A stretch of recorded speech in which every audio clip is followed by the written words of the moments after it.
Magandang gabi sa inyo, Pilipinas. Nagsisipag ka na ba? Nagsisipag ka na ba, Pilipinas? Parang kahapon lang. Parang kahapon lang. 5 araw pa lang ang lumipas mula nung nagsimula kaming magtinda sa kalsada. Ngayon, ang dami ko ng death threat na natatanggap. Death threat talaga yun. Ang dami ko death threat natatanggap. Kaya uulitin ko lang sa inyo, may bago na naman kasi. Uulitin ko lang sa inyo. Kung may gagawin kasi kayo, gawin nyo na lang. Gusto mo akong tirahin dito, tirahin mo ako rito. Gusto mo akong gulpihin dito, gulpihin mo ako rito. Diba? Problemahin mo lang ang sarili mo pagkatapos. Siguraduhin mo lang, natatamaan mo. Ganon kasimple. Siguraduhin mo lang, natatamaan mo. Okay, kami ay nagkukuting-ting lang ng kapiraso rito. At kami ay maghahapunan na. Ngayon pa lang kami kakain. Sold out na pala tayo. Sold out na tayo. As of 10 o'clock in the evening, as soon as 10 o'clock in the evening, sold out na tayo. May konti pang kanin. Konti pang, kasing konti na lang na karne. Pero wala na kasing wala na sabaw. Tapos wala na ring gulay. So considered sold out na tayo. May carrot juice na ba yan, Gail? May carrot juice na. Ayaw nyo na carrot eh. Malapit na. Malapit na. Tingnan mo yung followers ko, 308 na. Usapan namin 310 bago mag-13. Ayan na! Guys, unfollow muna kayo. Unfollow muna kayo, please. Gail. Woo! Magkano kita ngayon? Di ko alam, di pa ako nagbibilang eh. Pero kasi hindi ko ina-expect sobrang lakas ngayon. As in tinatanggihan na namin yung mga tao sa sa sobrang lakas ngayong araw. Yes. Tinatanggihan na namin yung mga tao sa sobrang lakas ngayong araw. When I say tinatanggihan, naubos na kasi, sold out na, hindi na kami makapag-produce pa. Hindi ko in-expect na ganito kalakas. Ay na-expect ko, medyo mas malakas lang ng konti kasi holiday, makaka-sold out ka ako. Pero hindi ko in-expect na alas 10 pa lang, sold out na tayo. Alas 10 pa lang. So sa mga pupunta pa rito, pwede kayo magpa-picture na lang. Meron pang kanin, ganun. Kung gusto nyo kumorder ng extra rice. Yan, wala na ulam, sold out tayo. Sana may kanin din ako. Brother, kanin daw. 2. Sana ako na may kanin. Kayo lang yung kumakain eh. May kanin yan. Ha? May kanin? To, brother, hello. May kanin yan. Pahing kutsara na lang, pahing kutsara. May kanin na rito, may pahing kutsara. May nagpadala kasi ng pagkain. Kusina ni Ike. Kusina ni Ike. Kay J. Pogi. Maraming salamat to, kusina ni Ike. Matikman natin yung pagkain mo. Maraming salamat. Ano to? Exchange of service. Maraming salamat, kusina ni Ike. Okay, sige. Questions, Gail, go. Ayan. Sabi ni Oliver Bagube, solid sa Sinigang Idol. 2 beses bumalik yung staff ko at sobrang worth it naman. Sobrang sarap kasi talaga nito. As in, zero, hindi namin tinipid ito. Walang parte ng sinigang ang may halong katipiran. Wala. Hindi namin tinipid to. As in, literal, lahat ng makikita mo sa sinigang na dapat nasa sinigang nandito rin. Merong okra. Isa-isay mo na nga, Gail, kung ano nakalagay. So, meron tayo overload to, so overload pa.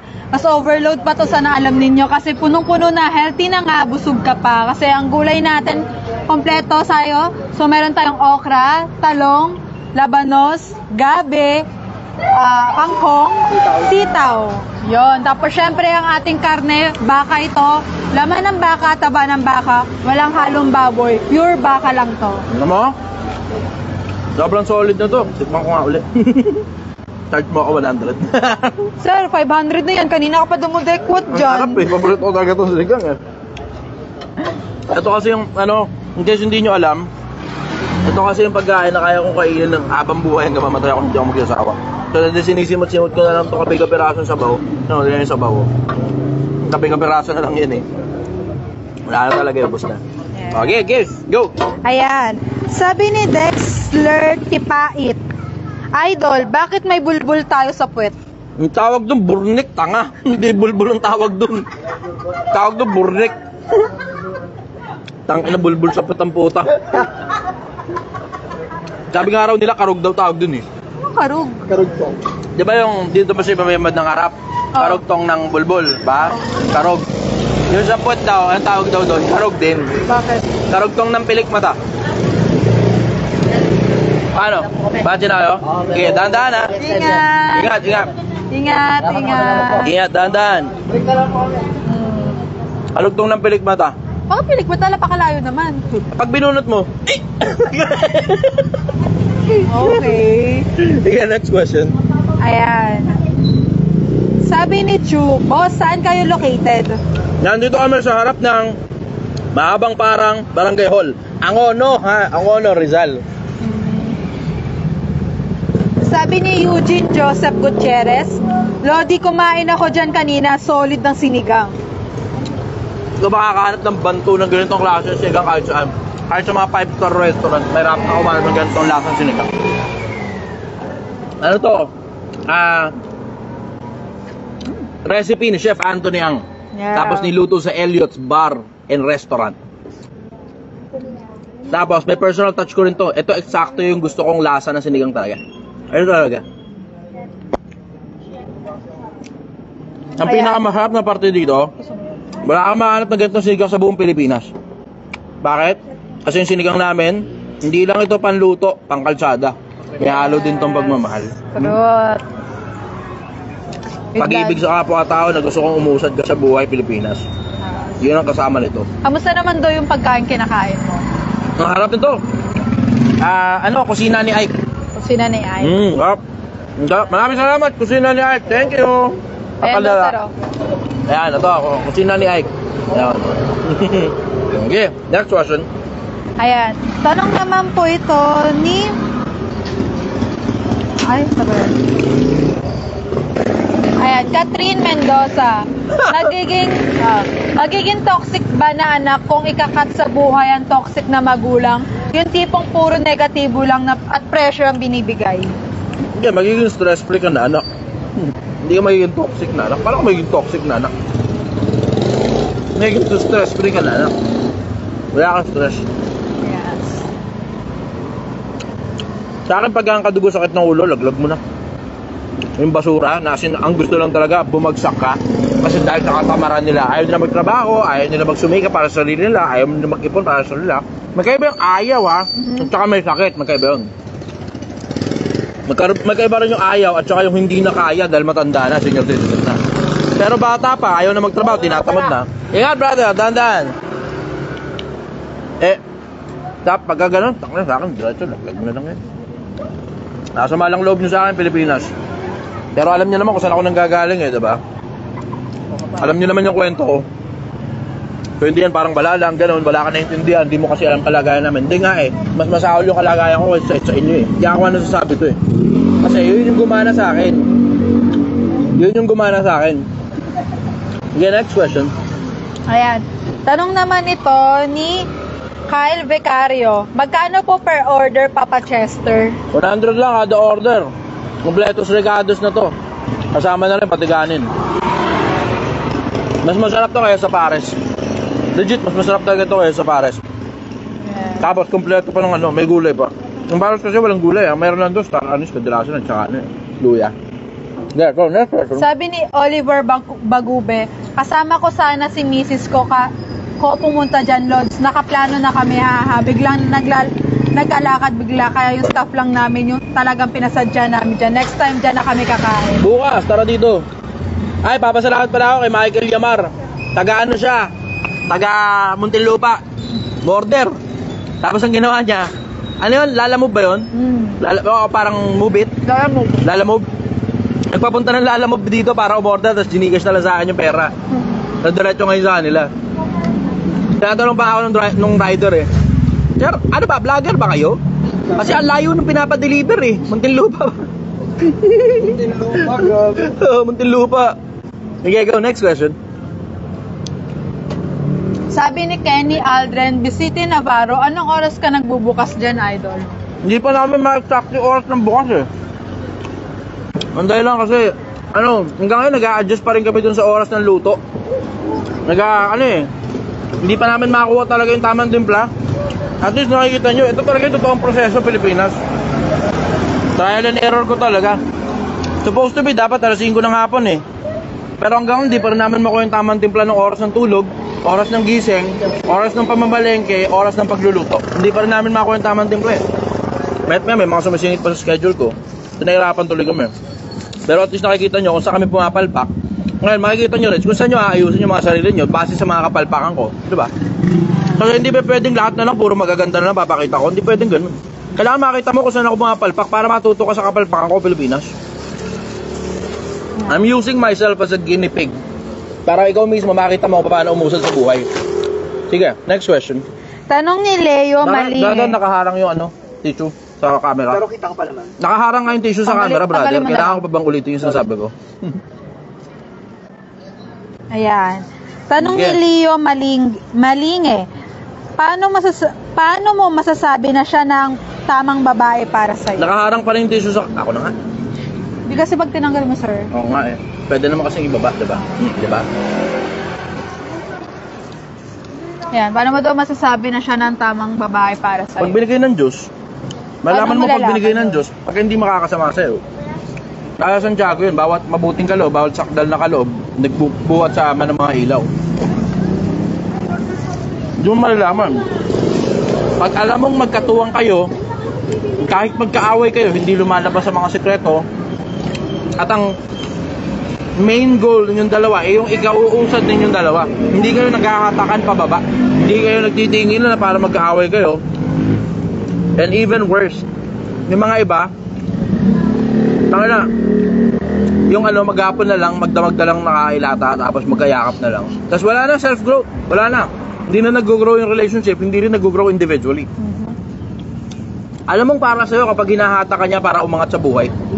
Alam mo hindi para sa'yo pag hinahata ka niya pababa sa buhay. Ngayon, bahala ka na kung yung tao pinipilit mong hilutin kahit alam mo nang hinahata ka pababa. Pero alam mo rin magkakaproblema ka dyan kasi ang hindi mo gugustuhin yung panahon na tumatanda ka na tapos alam mo na nga hindi siya yung para sa'yo, pinipilit mo pa yung sarili mo. Oh. Ingat kayo, dahan-dahan sa biyahe. Good night everybody. Bye-bye. Okay. Bye-bye, ingat. Thank you. Ingat Bye. kayo. Ayan. Saan pa kayo galing? Taguig. O, shoutout muna kayo. Ayaw na muna kayo sa live, dali. Shoutout mo na sa live. Shout out sa Taguig! Nandito kami, Diwatang Gala! Anak, nandito na kami! All! Shout out! Pagpinagsama Taguig! Sinasama Taguig. Ingat kayo, dahan-dahan sa biyahe. Good night. Okay, next question. Ayan. Sabi ni Rhea Josefel Navidad Arroyo, sinigang pa din po bang lulutuin niyo bukas, sir? Lagi akong sinigang. Kung paano merong laging pares, ako laging sinigang.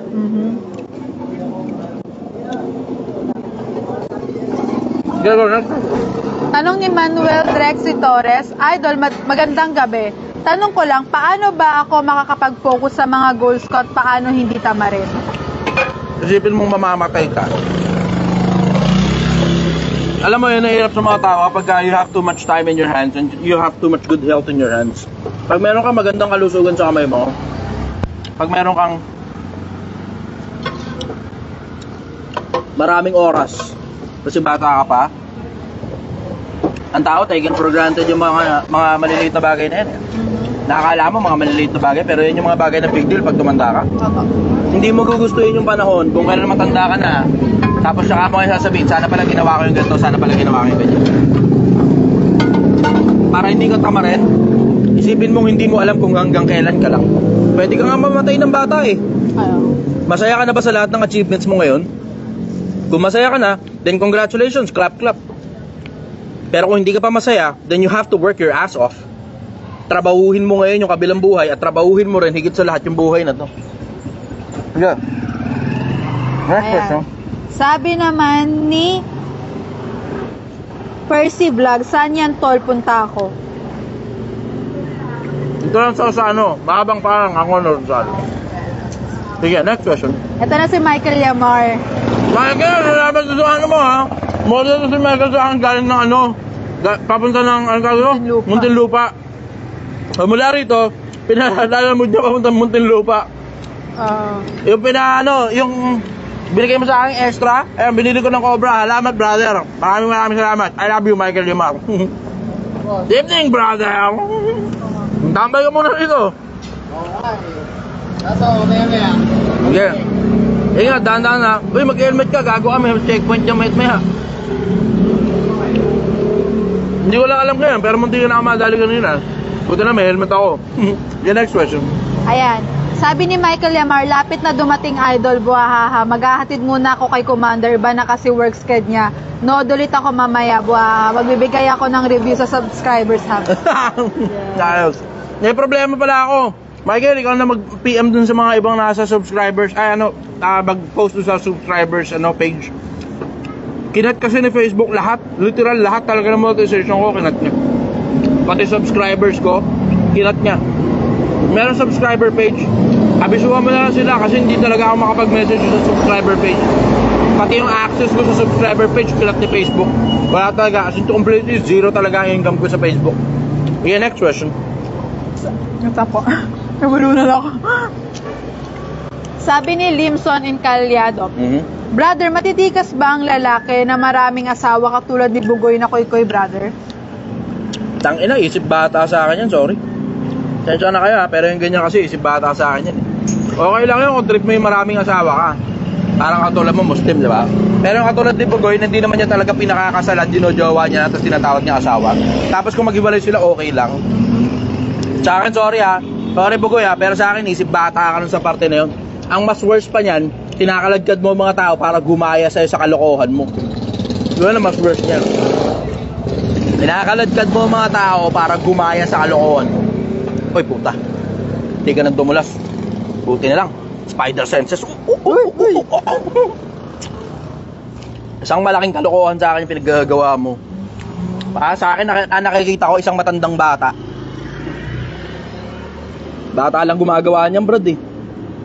Dadamihan mo jowa mo, tatawagin mong asawa. Kung maghiwalay kayo, okay lang. Papalitan mo ulit. Palit-palit lang. Ayos lang yun, personal, kung yan ang trip mo. Pero ito ang problema mo. Ipinopromote mo sa mga tao yan eh. Tapos pinalalabas mo pa na parang yung pagkakamali ng mga propeta ay yun ang dapat gayahin. Diba? Sablay ka dyan, brad. Sablay ka dyan. Sabi mo, bakit si Jolome, 1,000 asawa? Wala ikang mababasa na sinabi ni God, huwag magparami ng asawa. Ay, wala mababasa talaga ba? Ulitin ko lang uli, yung sinabi ko nung nakaraan, 18 ng Deuteronomio, huwag kang magpaparami ng asawa. Mismong Diyos ang may sabi nun, ano ka? Tignan mo, yung katangahan mo, yung kabobohan mo, dahil hindi ka nagbabasa ng Biblia, at dahil meron kang naimbentong konsepto, akala mo sinasang-ayunan ka ng Diyos sa kabobohan at sa kalandian mo, lintik ka. Tapos yung sasabihin mo pa, let your man cheat in peace? Diba? Anong kagaguhan yan, let your man cheat in peace? Yung ganyang kaululan na ituturo mo sa mga kabataan? Yung ganyang kaululan na ituturo mo sa mga tao? Paano pag nagkatulo, let your man cheat in peace, tapos sasaksak mo ngayon sa asawa mo yung let your man cheat in peace mo? Yung tulo mo, sasaksak mo sa asawa mo ngayon? Pag nagka-AIDS ka, yung AIDS mo, sasaksak mo sa asawa mo? Kaululan yan, kaululan, Bugoy. Hindi ko sinabing ulul ka ha. Ang sinabi ko, kaululan yung sinasabi mo. Sige, next question. Anong po ni Jofel Bautista? Hello idol, ask ko lang po, ano ang masasabi nyo doon sa sinusulong ni VP Sara na libro na ang title ay Isang Kaibigan at yung budget ko na 10M para po doon? Hindi ko pa nababasa yun eh. Mahirap magsalita ng bagay na hindi ko naiintindihan. Hindi ako makapag-komento ang dahilan kasi hindi ko pa nababasa yung libro. Tignan mo nga baka meron sa Shopee o sa ano. Wala pa, gusto pa lang ilabas yun as ang budget ng 10 million. Ano purpose nun? Ano goal? Hindi ko nga alam, yun ang hindi ko alam. Okay, wala pa akong alam. So di ako makakapagsalita sa bagay na hindi ko naiintindihan. Ang sumasagot bago makinig ay kamangmangan at ito'y kahihiyan sa kanya. So di ko masasagot yung pansamantala dahil hindi ko alam.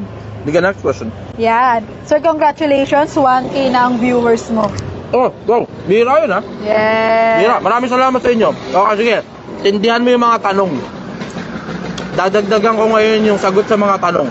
Dahil marami-rami na kayo ngayon. Eto, Gracie Bell. Hello po, sir. Question po, anong masasabi niyo sa mga lalaki na paulit-ulit na nagtataksil sa asawa? May dahilan kung bakit. Tanong mo sa kanya. Tanong mo sa kanya. Ito kasi ang problema. Basic instincts kasi yan eh. Ano basic instincts? Ano yan eh? Animal instinct na magparami. Animal instinct ng mga lalaki yun.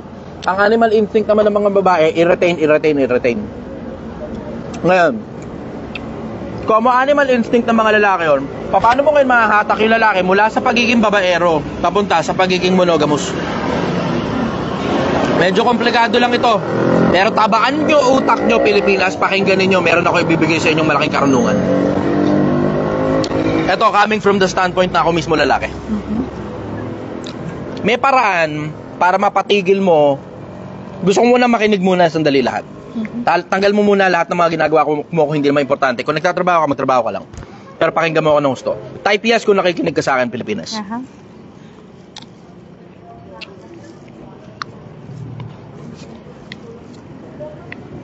Type yes kung nakikinig ka ngayon. Meron ako ibibigay sa inyo malaking karunungan. Yes na. Yes. Ganito mo patitigilin ang lalaki sa pambababae.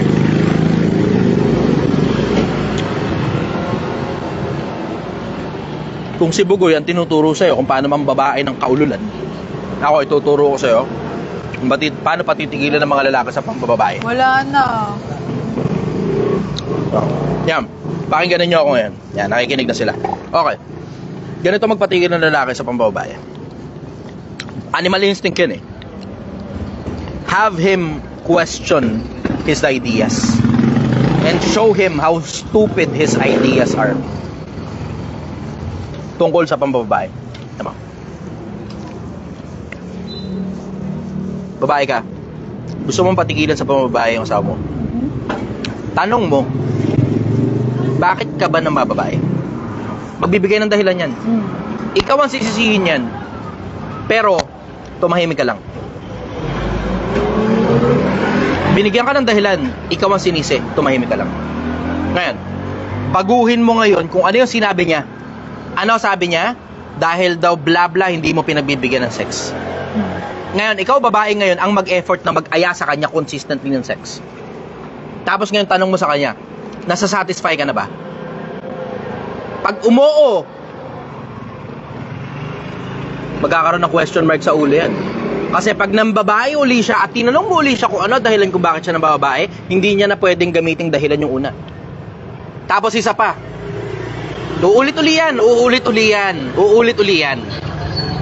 Ngayon, nambabae uli. Tanong mo uli. Di ba sinabi mo nung nakaraan ang dahilan kung bakit ka nambabae kasi wala kang sex life. Ngayong ako yung nag-aaya sa'yo, ano ngayon ang dahilan mong pangalawa? Magbibigay uli yan. Ayusin mo uli yun. Tapos tanong mo uli siya, satisfied ka na ba? Pag umuo uli, tapos nang babae uli ng pangatlo, tapos inulit niya ulit yung parehas na dahilan, basta inulit ulit yung parehas na dahilan, na alam mong naresolba na, ilaglag mo na yan.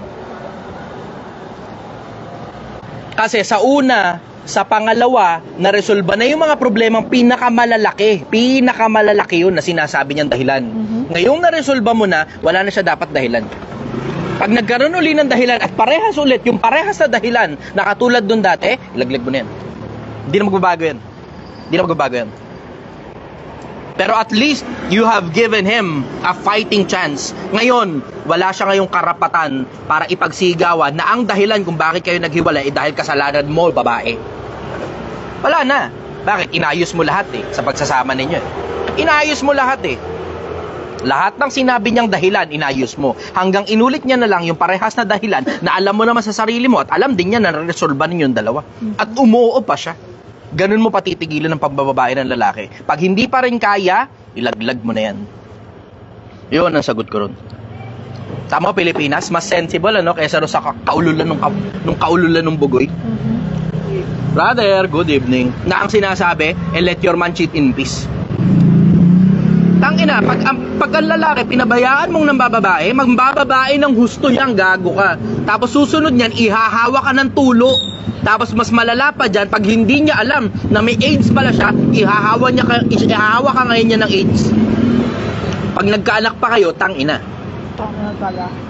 Pilipinas, mamili ka ng pakikinggan mo. Mamili ka ng pakikinggan mo, Pilipinas. Hindi lahat ng tao nagsasalita sa social media para sa ikabubuti mo. Karamihan sa kanila, nagsasalita sa social media kasi may pinopromote sila sa'yo na ang gusto nila, bilhin mo.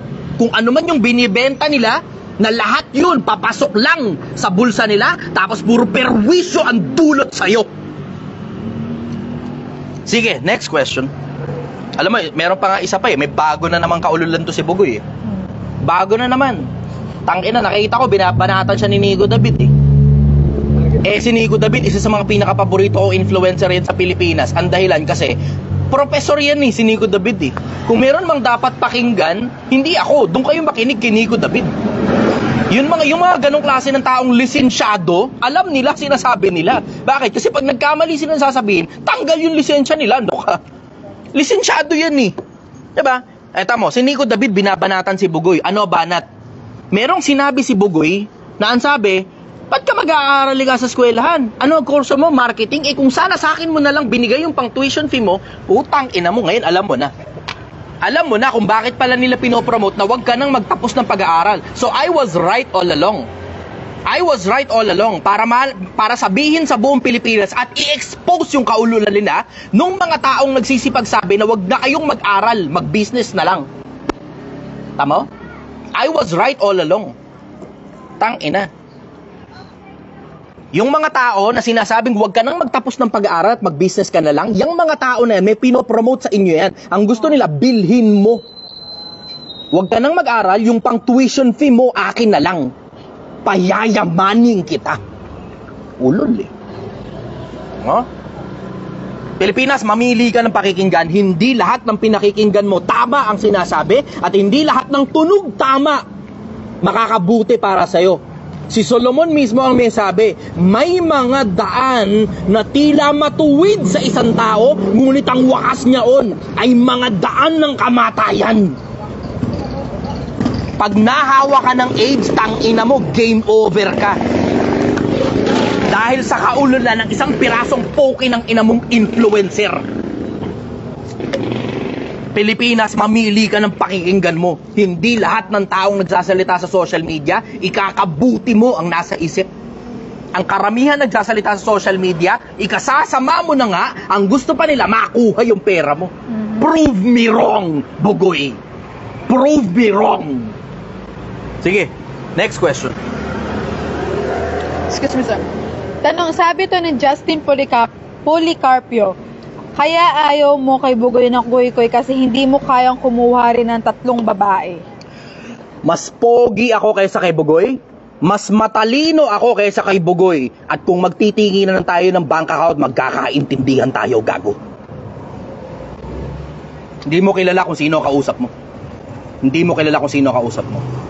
Pero in everything that I have, I pride myself in my intelligence. Sigurado ako sa'yo, kung ihaharap mo sa akin si Bugoy, hindi makakalatoy yan.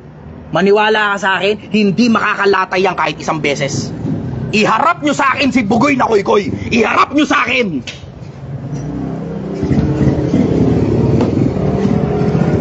Napakadaling manloko ng kapwa-tao diba? Napakadaling manloko ng kapwa-tao.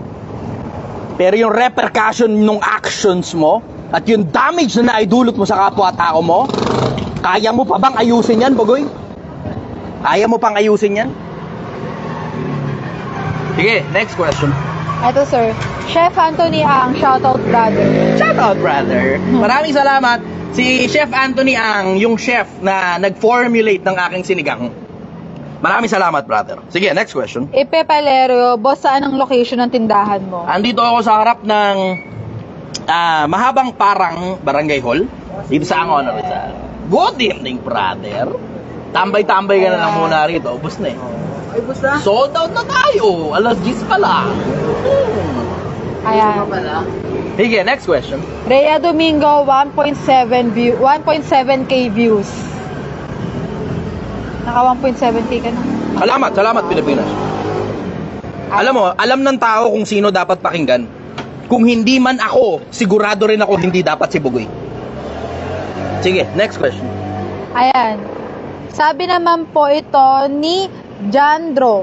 Sabi niya po, bakit ayaw mo kay Bugoy? Mayaman naman siya. Malaki ata titi niya kaya 3 asawa. Alam mo, wala sa laki ng titi yan. Tignan mo naman itsura ng mga asawa. Baka pag nakita mo itsura ng kasintahan ko, malula ka. You're barking at the wrong tree. Hindi yaman at haba ng titi ang basihan bilang lalaki. Ang basihan, paninindigan. Ngayon, eto hamon ko sa'yo, Bugoy. Hinahamon kita sa isang debate. Patunayan mo ngayon lahat niyang mga sinasabi mo, na ang sabi mo, yung tungkol dun sa pan-tuition pinong marketing, dapat sa'yo na lang ibigay. Patunayan mo yan, ha? Patunayan mo yan. Tapos patunayan mo yung sinasabi mo, na ikakabuti ba ng kapwa-tao yung sinasabi mong let your man cheat in peace. Sige, patunayan mo yan. Tapos patunayan mo rin na walang sinabi si God na wag magparami ng asawa. Patunayan mo yan. Hinahabong kita sa 3 tema. Ngayon, pahabaan tayo ng titib, Bugoy. Ngayon tayo magpahabaan ng titib, Bugoy. Ngayon tayo magkaintindihan kung sino sa atin dalawa mas mahaba titib, Bugoy. Pinagmamalaki mo yung 3 asawa mo, pinagmamalaki ko yung talino kong binigay sa akin at Diyos. Sige, next question. Ayan. Salamat, brother. Shoutout ka muna, gusto mo? Ano ka muna dito? Maintindihan nyo lang. Hindi lahat ng punong-puno ng tattoo sa buong katawan, kampi kay Bugoy. Yes, so... Okay, shoutout ka muna, brother. Nandun yung... Ayun, camera. Shout out. Wala, medyo ako sa boss eh. Walang problema, brother. Tahimik lang. Taka pa lang si Mark. Bilyar, tahimik lang. Sige, next question. Good evening! Okay. Ayan. Sabi ni Tintin, Idol, if you don't mind po, ask ko lang po sana kung nabasa mo na ba ang buong Biblia. Oo, nabasa ko na, nakaraming beses ako. Kaya nga alam ko kung saan babasahin yung kaululan na sinabi ni Bugoy na wala raw sinabi si God na wag magparami ng asawa eh. Di ba? Ilan sa mga influencer yung napakinggan nyo ng ganyan, Pilipinas? Ilan sa mga influencer yung kayang kontrahin yung sinabi ni Bugoy? Sige, ilan? Humanap ka ngayon ng ibang influencer na influential enough para kontrahin yung sinabi ni Bugoy at hamunin siya ng debate. Kung papalag siya. Kung lalaki ka talaga, panindigan mo yan, Bugoy. Kung lalaki ka talaga, panindigan mo yung sinabi mo. Hinahamon kita ng debate, Bugoy. Itag nyo ngayon dito si Bugoy. Hinahamon kita ng debate. Pag hindi ka nagsalita, maniwala ka sa akin, inaasa rin talaga kita malitang titi.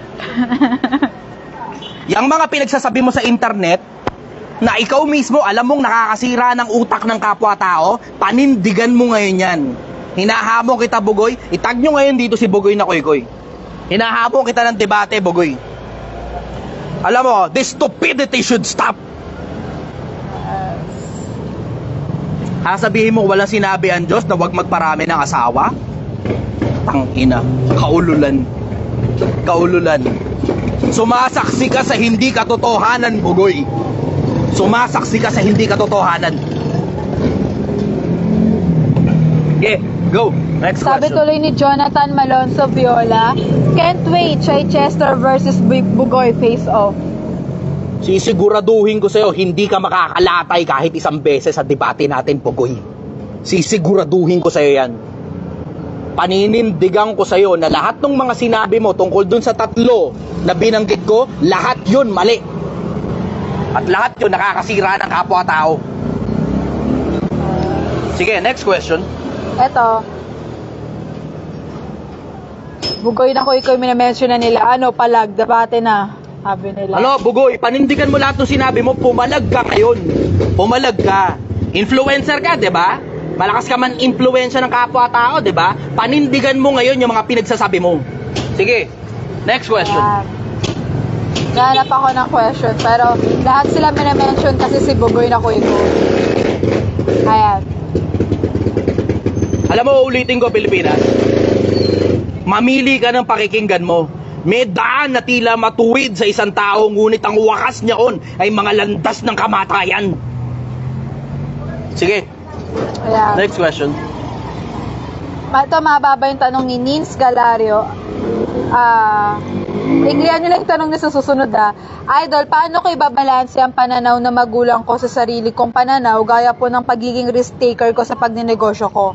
Natatakot kasi sila na mag-fail ako. Nakikita rin nila ako minsan na nag-fail sa negosyo. Gusto ko kasi hindi sumuko at mag-settle na lang sa kung ano ako ngayon.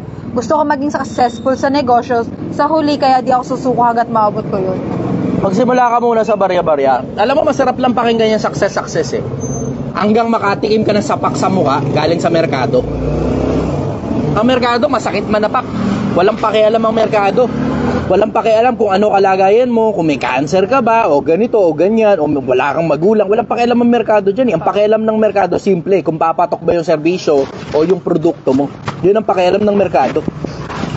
Ngayon, magsimula ka muna sa barya-barya, tikman mo muna kung ano lasa ng merkado. Pag nakita mong nagre-respond sa'yo ang merkado, tsaka ngayon dumami-dami ng kapiraso, unti-unti. Tapos every now and then, magkakaroon ka ng mga maliliit na mga problema kasi maliit lang naman yung puhunan inilabas mo. Versus yung malaki puhunan na inilabas mo, tapos delusional ka na akala mo papaldo dahil mas malaking pera nilabas mo. Hindi ganun. Take it one step at a time. Unti-unti. Tapos unti-unti natututo ka, unti-unti tumatalino ka, unti-unti tumataba utak mo, unti-unti nakakapili ka ng mga taong pinakikinggan mo. Tapos unti-unti napapansin mo sarili mo, umaalagwa ka na. Dahan-dahan, unti-unti. Dahan-dahan, unti-unti. Dapat ang targetin mo, stability. Maging stable muna yung hanap buhay mo. Di ko nga tinatawag na business tinatawag ko yan, hanap buhay. Hanap buhay. Bakit? Kasi you will not be delusional kapag ka tinawag mong hanap buhay. Pero ang problema kasi, pag tinawag mo sarili mong businessman, tangina, there's that level of delusion and toxic optimism dun sa salitang yun Tapos ngayon, pagka nadali ka ng delusion, nadali ka ng toxic optimism, nakakala mo lahat na lang nang gawin mo dahil dahil mataas ang emosyon mo, gagana. Hindi nadadaan sa emosyon yan. Kailangan tabaan mo utak mo dyan. Pag hindi nagre-respond sa'yo merkado, dapat matuto ka mag-adapt. Ay, tignan mo, katulad nun, di ba? Nakita nyo, nasampal ako ng merkado noong unang araw ko rito, di ba? Nagluto kami ng marami, tapos ano nangyari? Kinabukasan, 3 beses sa isang araw kami nagsisiligang sa bahay. Mukhang tanga. Di ba? Kaysa naman mapanisan, di kinain na lang namin sarili namin luto. Simple lang naman ang konsepto di ba? Nasa gapak ka na ng merkado, matuto ka mag-adjust. Ako mismo, nakita nyo kung paano ako sinampal ng merkado sa mukha nung unang araw nito di ba? Yun mismo ang sagot ko ron. Unti-unti, dahan-dahan. Unti-unti, dahan-dahan. Focus on stability muna. Siguraduhin mo na stable yung mga kliyente o yung mga customer mo, stable yung kinikita mo, stable yung isip mo, yung finances mo, at everything that comes in between. Yan ang sagot ko ron. Next question. Tanong ni Andre Joaquin del Rosario Ponce, Idol Chita, tanong ko lang, anong masasabi mo sa mga babaeng demanding sa maraming bagay pero wala naman silang may offer sa mga partner nila? Salamat, Idol. God bless from Saudi Arabia. Babae to, demanding? Babae yung demanding. Ulit nga, na meron kasing nag-up dito Ano daw masasabi ko kay Frank Mendoza? Frank Mendoza. Hindi ko masyadong naririnig si Frank Mendoza magsalita, hindi kasing ingay ni Bugoy si Frank Mendoza kasi, totoong negosyante yun Yung Manila, sa kanya yun diba? Pero hindi kasi siya kasing angas ni Bugoy na tangina nagsisipagsalita na talaga ng kaululan sa social media. Diba? Nakakasama sa kapwa-tao pinagsasabi nun Wala naman akong pakialam, wala naman akong dispute sa kay Bugoy personal Ang dispute ko sa kanya, nanggagaling doon sa ipinapangaral niya sa social media na nakakasira ng buhay ng kapwa-tao. Diba? Yun ang dispute ko sa kanya. Wala akong sama ng loob sa'yo personal. Hindi nga kita kilala Wala akong sama ng loob sa'yo personal. Pero yung sinasabi mo kasi sa kapwa-tao, alam ko kasi na ikakasama ng kapwa-tao yun pag pinaniwalaan nila Kaya kita binabanatan, Bugoy. Tungkol kay Frank Mendoza, wala naman ako narinig na pinagsasabi niya katulad ng pinagsasabi ni Bugoy Si Bugoy lang naman na mahilig sa ganun Frank Mendoza, purely focusing lang sa hanap buhay yung tao na yun Yun ang masasabi ko ron. Kahit magtropa pa sila, wala naman akong dispute kay Bugoy Ulitin ko, wala akong dispute sa kanya personal. Hindi kami magkakilala, wala siyang ginawa sa aking masama. Pero yung sinasabi niya kasi sa social media, nakakasama sa kapwa-tao. Kaya ako siya binabalugbugan sa sinabi niya lang sa social media, hindi sa personal. Sige, next question. Ayun yung tanong ka kanina. Ano daw masasabi mo sa mga babaeng demanding sa maraming bagay pero wala namang may offer sa mga partner nila? Eventually, may iiwan din yan. #future single mother yan. Mga ganyan, wala kayang i-offer. #future single mother yan pagka ganyan. Alam mo, simple lang naman ang konsepto mga babae, diba? Tabaan mo utak mo, galingan mo sa buhay. Kung ano gusto ng asawa mo, ibigay mo. Kung hindi naman makakasama, diba? Yeah. Tapos, magtrabaho ka rin para sa sarili mo. Diba? Work in yourself. Hindi naman ang ibig sabihin na magtrabaho, kailangan kumita ka ng pera kung sinusustentuhan ka ng asawa mo Pero ang ibig ko sabihin, tabaan mo utak mo, trabahuhin mo sarili mo, trabahuhin mo. Kung kailangan mong kumita ng pera, edi kumita ka ng sarili mong pera. Kung kailangan mong maging maganda, ayusin mo sarili mo. Kahit pababa-bango, ligo-ligo lang, pwede na Diba? Kahit konting pagupagupit nga lang sa bakla, pwede na Diba? Pag-ayos lang ng damit mo, pwede na Diba? Matuto kang magluto, diba? Matuto kang mag-alaga ng bata. Pero wala kang ibang kayang i-offer bukod sa pepe mo lang. Tangina mo, pagdating ng panahon, iiwan ka rin yan pag maluwag na pepe mo. Simple lang naman ang konsepto eh. Tignan mo. Kung ano kaya mong i-offer, sa mas madalas sa pagkakataon, tinutumbasan lang. Pag pepe lang ang kaya mong i-offer, yun lang din ang hinihingi sa'yo. Yun lang din ang hinahanap sa'yo. Eh wala kang ibang kaya i-offer eh. Tignan mo, hindi ka papamilyahan yan. Pepe mo lang kukunin sa'yo. Ganun kasimple. Next question. Ayan, tanong na hindi ko maintindihan yung pangalan. Mag-iingat din kayo sa mga red pillar coach kuno. Pero puro babae ang laman ng content kasi ang tunay na high value of alpha male nakafocus sa goal, grind and purpose nila. Hindi ko nga alam kung saan ang galing yung putang inang red pill na yan. Para sa Amerika yata galing yan eh. Alam mo, Pilipinas, mag-iingat ka sa mga kaululang nagagaling sa Amerika. Masyadong maraming kaululan na nanggagaling sa iba't ibang mga bansang isinasaksak nila dito sa Pilipinas, tapos nakakasama sa kapwa-tao at sa Pilipinas mismo. Masyadong maraming ideolohiyang galing sa iba't ibang mga bansa. Alam mo, Pilipinas, maayos tayo eh. Maayos tayo. Isipin mo yung konsepto na may mga sarili na nga tayong sakit ng ulo natin dito sa Pilipinas, katulad ng mga magulang na ginagawa insurance yung mga anak nila eh. Diba? Meron na tayong sarili nating mga kaululan dito sa Pilipinas eh, na galing din mismo sa atin eh. Dadagdagan mo pa ng mga kaululan na galing sa iba't ibang mga bansa. Ano ba naman? Sige, next question. Tanong naman po ni VJ Apolacay Gumapak. Brother, tanong lang po, paano pangaralan ng mga Good evening. narcissist, mga babaeng narcissist, paano sila i-handle? Maganda tong tanong nung isa oh. Ito yung isa sa mga fake account na fina-follow ko eh. That's right. Kasi alam kong nakasuporta rin sa akin itong isa na to eh. Paano daw maging good para? Tamo, hindi ko binabanatan tong isa na to. Ang binabanatan ko lang dati yung Chichester 2.0 kasi nanghihingi ng Gcash yun gamit yung mukha ko at saka yung pangalan ko eh. Pero itong isa na to, okay sa akin ito eh. Wala namang masama na gumawa ka ng fake account ko eh. Basta wag ka naman loloko ng kapwa-tao. Yun lang ang request ko sa inyo. Kung kumita man kayo gamit yung mukha ko, walang problema ron. Kung kumita kayo gamit yung bunganga ko, walang problema ron. Kasi at the end of the day, ako pa rin naman yung pinapasikat mo. Wag ka lang manloloko ng kapwa-tao. Ngayon ang tanong niya, paano daw maging, hawakan mo nga sandali yung tanong na yan. Yung tanong na yung tanong na bago, hawakan mo yan. Paano daw maging good follower? Sa akin, hindi masyadong komplikado. Kung halimbawa, ikaw yung leader, ano ba palagay mo yung gustong gawin para sa'yo? Yun na mismo good follower. Ano gusto mong gawin para sa'yo?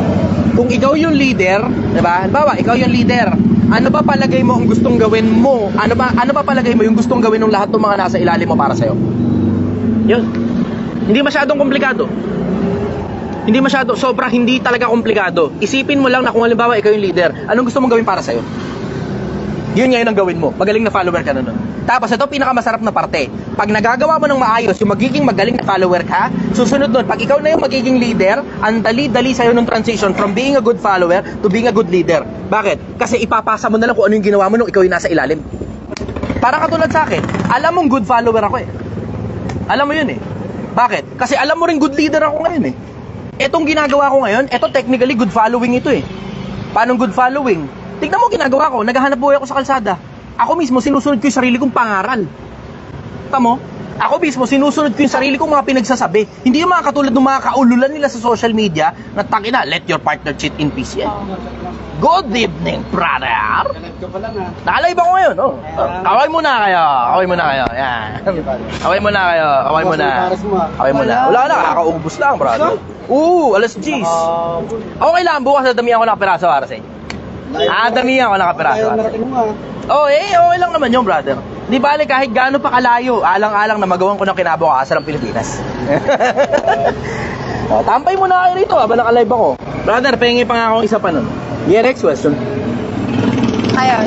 Ito na nga yung tanong niya, ni VJ Apolacay Gumapak. Yung Teka, bugbugan ko muna to. Pilipinas, ingatan ninyo ang sarili ninyo dun sa mga tao, puro turo lang pero hindi maipakita kung paano ba ginagawa yung mga pinagtuturo nila. Na kapag sa kanila mo na pinagagawa, tangin, hindi na nila kaya. Alam mo, may mga nakilala akong ganyan in the past ha. Magaling daw ko nung sales coach. Magaling na ko nung sales coach. Ayun, tangin, siya yung pinagbebenta, wala mong bumibili. Totoo yan. Siya yung pinagbebenta, wala bumibili. So ano ibig sabihin, yung mga pinagtuturo niya, hindi niya pa nasusubukan kung effective ba o hindi. Hindi niya nasusubukan kung effective ba o hindi. Kailangan mo i-check yung efficacy nung mismong itinuturo ng mga taong nagtuturo. Bago mo sundin o bago ka magbayad dun. Tignan mo, katulad nun, pinagsasabi ni Bugoy sa internet, yung ganyang mga bagay ba yung bibilin mo, Pilipinas? Ganyang mga bagay yung bibilihin mo. Na yung mga business coach, mga wala naman ay yung mga business teacher, business professor, wala naman daw ikang business. Ha? Talaga ba? Baka hindi mo pa yata nakita mga kalibre ng mga professor sa business school. Yung mga business school, may mga business sila, yung mismo eskwelahan nga business yan eh. Diba? Gets mo? Yung private school, business yan. Ano ka ba? May-ari niyan. Yung may-ari niya, negosyante, ano ka ba? Ano ba? Tangina naman. Napakahina mo naman, bugoy. Sige, next question. Ito na nga yung tatanong ni VJ. Paano daw po pangaralan ang... Hindi, teka lang. Ano ba? Dilo ko. Kaya ka na VJ Magantay ka. Huwag kasing BJ ng BJ. Diba yan sila? Sorry. Tama, Bogoy, kaya ko rin yung ginagawa mo. Kaya ko rin yun. Hindi ko lang ginagawa kasi alam kong hindi mabuti sa kapwa-tao. Sige, next question. Ayan. Brother, tanong lang, paano pangaralan ng narcissist, mga babaeng narcissist, paano sila i-handle? Diretso, hindi ko bibigay yung atensyon ko sa mga ganyan. Babaeng narcissist, ang gusto lang yan, sarili lang yan. Kung puro sarili lang niya importante sa kanya, sarili lang niya importante sa kanya, tangina, immature na babae yan. Immature na babae yan. Sobrang immature na babae niya, masakit sa ulo yan. Huwag kang pipili ng ganyang klase ng babae Pilipinas. Pipili ka narcissist, tapos gusto mong papapangaralan mo. Ano feeling mo? Kaya mong baguhin yan? Kung yung magulang nga yan, hindi kinayang baguhin yung tao na yan eh. Experience lang makakapagpabago dyan pag napapansin niyang wala ng taong gusto samahan siya sa buhay. Pag napapansin niya na rin na pagka-bitter na siya, na sinisisi niya na lahat ng mga lalaki sa mundo, na mga lalaki daw, ganto, bla bla, etc., bla bla, etc. Paano? Hindi niya napapansin siya na may diferensya. Kaya yung mga na-attract niya ng mga lalaki, mga di-diferensya rin. O kung hindi man, makachamba man siya ng high value na lalaki, tangina, ayaw naman sa kanya. Bakit? Tangina naman, narcissist yan eh. Ikaw na nga mismo nag-branding sa kanya ng narcissist. The fact na binabrandingan mo yung babae na narcissist, all the more na hindi mo dapat pangaralan pa yan, pagtiyagaan pa yan. Pabayaan mo siya sa sarili niya. Madapa siya sa sarili niya. Karamihan sa mga narcissist, sarili lang nila pinakikinggan nila eh. Mismo si Solomon na may sabi, maigi pa yung isang mangmang kaysa sa isang taong pantas sa sarili. Technically, kapantas sa sarili yan eh. Self-righteousness yan eh. Pakiramdam mo, ikaw ang tama, hindi ka nagkakamali, at wala nang ibang tama kundi ikaw lang mag-isa. Pagka ganong klase ng babae pipili mo, okay lang, sasakit lang ulo mo dyan. Pabayaan mo na muna sa buhay yan, matututo rin yan eventually. Paglipas sa mga 10 taon, pagka lubog na yung pepe niya, kapag bulok na yung yung utong niya, o baka sakaling magbago pananaw niya at baka mag-mature yan. Yun ang sagot ko ron. Next question. Tanong naman po ni Eliavan Pipogs. Bukas, babalik ako rito bukas. Araw-araw ako rito, Lunes hanggang Linggo. Maliban na lang kapag okay lang yan, relax Okay lang kayo, kami nang bahala dyan. Huwag mo nawakan yan. Bukas ako. Dadami ako bukas para sa inyo. Ingat ha, dahan-dahan. Huwag mo na puputok sa loob ha. At saka mag-helmet kayo, baka madali kayo. Sige, ingat. Okay, go, next question. Ayan. Tanong naman po ito ni Eliavan Pipogs. Idol, ano po masasabi mo sa mga influencer? Bakit ano mo? Ha? Driver mo. Screwdriver? Subscriber, okay. Screwdriver.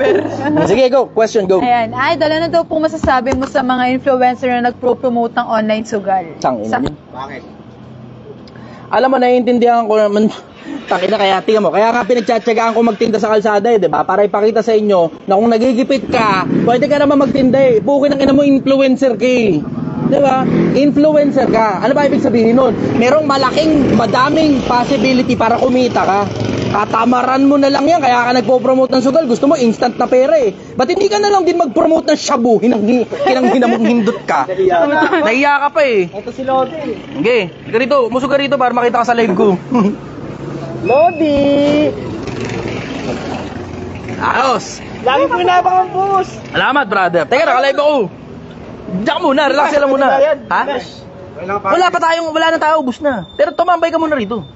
Dito ka muna. Rapid tool po in action pa yung ano mo. Okay, next question. Ayaw na po promote ng sugal. Ang daming, tanga na mo, influencer. Sige brother, dahan-dahan ha. Ito, tuloy na to. Tanga na, nakaapat na paalam na tayo. Kita-kits bukas. Thank you. Diba? Influencer. Maraming iba't ibang paraan para kumita ka ng pera. Tangina, magbenta ka lang ng sombrero eh. Influencer ka, magbenta ka lang ng sombrero, may tubo ka na. Pero gusto mo kasi instant. Sige. Kaway ka muna sa live, dali. Yeah. Sir, medyo nakainin. Oo nga, followers kita eh. Oo, boss. Laboy. Oo, boss. Kaya yung tissue nga, Gil. Punasan natin yung salamin niya. Ay, yung ano. Ito. Lagi Ayaw po ka na. naka-update sa live ni sir eh. Ayun, ayos. Mukhang nakasarap ka ngayon, ha? Oo, sir. Mag-ingat ha. Wag na po. Nakachinelas ka na. Salamat po, sir. Ano ba, Alfonso? Oh. Naamoy ko yung Alfonso eh. Thank you po, sir. Salamat, brother. Ingat kayo. Dahan-dahan, ha? Picture na po sa cage. Sige, walang problema. Sige po. Okay.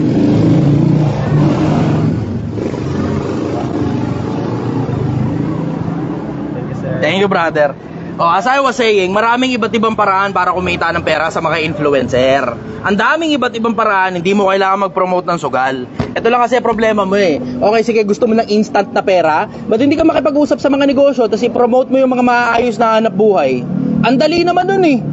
Paano madali? Humanap ka ng kahit anong negosyo na lapat sa brand mo. Kausapin mo sila. Lagi at laging may oo dyan, kahit 10,000 lang, kahit 20,000 lang. Ano gagawin mo sa sobrang daming pera? Ipanlulunod mo sa sarili mo, tapos ipagyayabang mo lang social media. Kunyari, sobrang yaman mo, trilyon-trilyonaryo ka. Eh, tignan mo, may-ari nga ng San Miguel, yun ang totoo mga bilyonaryo. Tignan mo, hindi nagyayabang ng kaperahan nila. Kayo lang, takin naman, chichip niyo eh. Ang chichip ninyo. Thank you, brother, ingat. Ang chichip ninyo.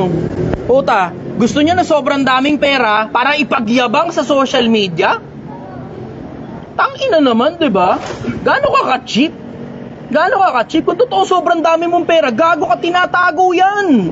Tignan mo, nakakita ka ba ng bilyonaryo? Pinaghaharandyada atan yung pera niya? Nakakita ka kahit isang bilyonaryo? Kahit isang bilyonaryo na crate, totoo legit na crate ang pera ng mga bilyonaryo?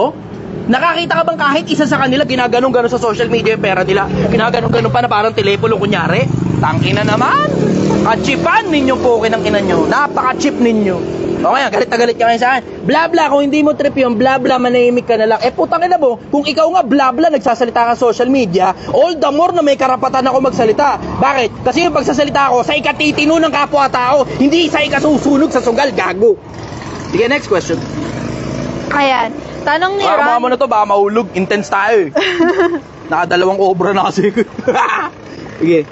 Ayan. Tanong ni Randall Dollar, anong ibig sabihin ng pagiging tunay at totoong lalaki? Pagiging responsable.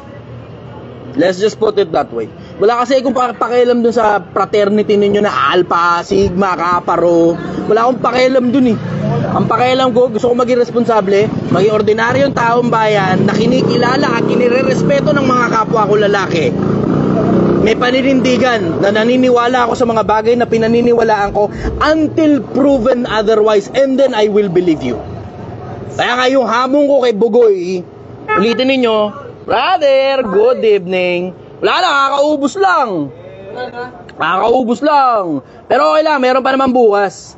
Pero pwede kayong tumambay, naka-live ako ngayon. Tabi muna kayo, tabi muna. Tabi. Sige, go, next question. Ayan. Nagganap tuloy ako. Idol, tips paano tumagal sa LDR? Thanks po.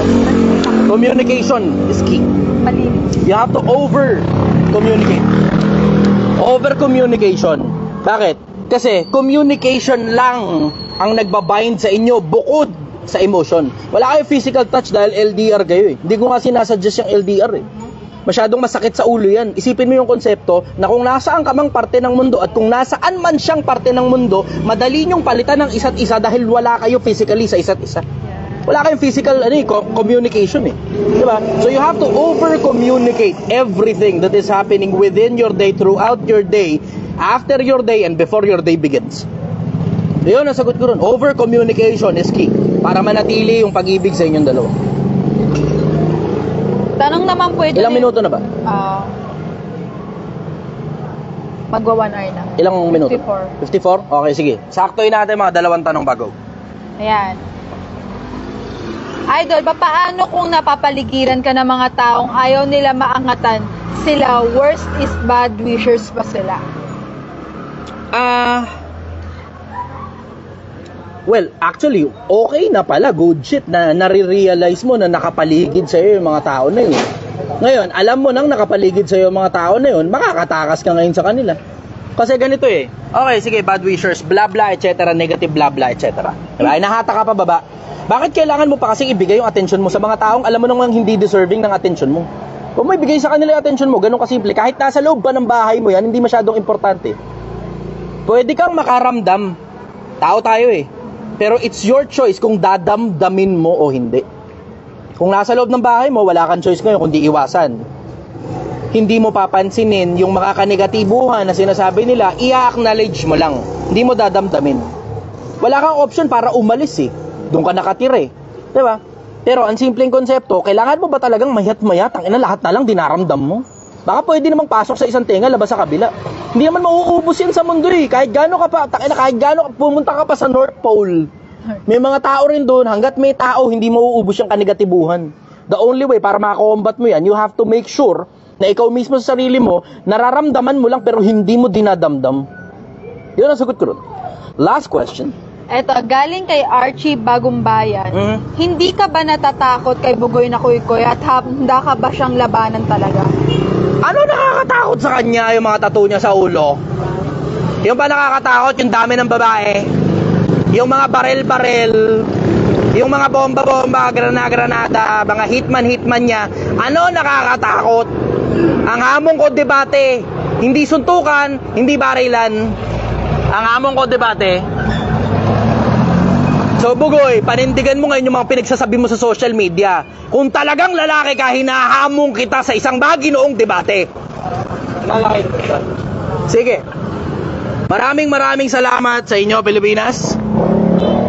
Galingan mo sa buhay at mag-iingat ka sa mga pakikinggan mo. May daan na tila matuwid sa isang tao, ngunit ang wakas niyaon ay mga daan ng kamatayan.